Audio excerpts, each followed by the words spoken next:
কোনো এক সকালে যদি হঠাৎ করে দেখা যায় মাটিতে ছড়িয়ে রয়েছে শয়ে শয়ে পাখিদের লাশ, তাহলে ক্ষণিকের জন্য ব্যাপারটা ভুতুড়ে বলে মনে হতেই পারে। আজকের পর্বে আমরা উপস্থাপন করতে চলেছি এমনই একটি রহস্যময় বিষয়।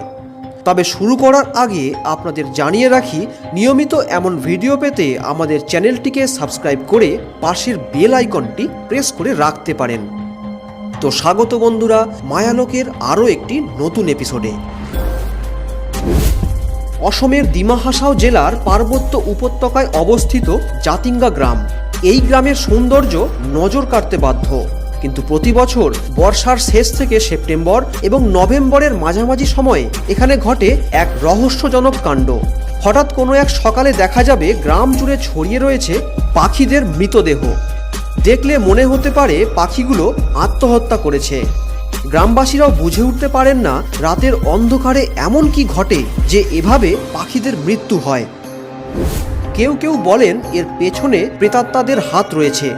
এই সময় তারা গায়ের আকাশে উড়ে বেড়ায় এবং পাখিদের মাটিতে ছুঁড়ে ফেলে। এই ঘটনা নিয়ে বিস্তর গবেষণা হয়েছে। কিছু গবেষক জানাচ্ছেন পাখিদের মস্তিষ্ক মানুষের মতো উন্নত নয় যে তারা আত্মহত্যা করতে পারে। তাদের দাবি, যে সময় এই ঘটনা ঘটে তখন এখানে ঘন কুয়াশা, ধোঁয়াশা কিংবা মেঘ থাকে। পরিযায়ী পাখিরা একটা গতিতে এগিয়ে চলে আর অন্ধকারে দেখতে না পেয়ে বাঁশে কিংবা অন্যত্র ধাক্কা খেয়ে প্রাণ হারায়। কিন্তু সন্ধ্যের এই সময়টা পাখিদের বাসায় ফিরে বিশ্রাম নেওয়ার সময়, তাই এভাবে মৃত্যু নিয়ে যথেষ্ট বিতর্ক রয়েছে। তবে অনেকের মতে বর্ষার শেষের দিক থেকে অসমের এই অঞ্চলগুলি প্লাবিত হওয়ায় পাখিরা তাদের বাসস্থান হারায়।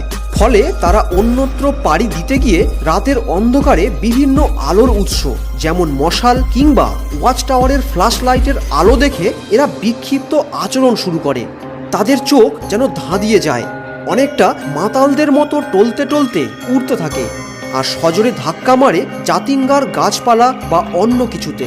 তারপর ঝাঁকে ঝাঁকে আছড়ে পড়ে মাটিতে। তবে এই সমস্ত ব্যাখ্যা যে যার নিজস্ব, কিন্তু এখনও রাতের অন্ধকার এবং ঘন কুয়াশার চাদরে এক অদ্ভুত পরিবেশ তৈরি হয় জাতিঙ্গায়, যা প্রাণ কাড়ে হাজার হাজার পাখির। যার যথাযথ কারণ খুঁজে বের করতে বোধহয় এখনও অনেক গবেষণার প্রয়োজন, যা আপাতত রহস্য। ভিডিওটি ভালো লাগলে একটা লাইক করে আমাদের উৎসাহ দেবেন। কমেন্ট করে জানাতে পারেন ভিডিওটি আপনার কেমন লাগলো। এতক্ষণ আমাদের সঙ্গে থাকার জন্য সকলকে জানাই ধন্যবাদ।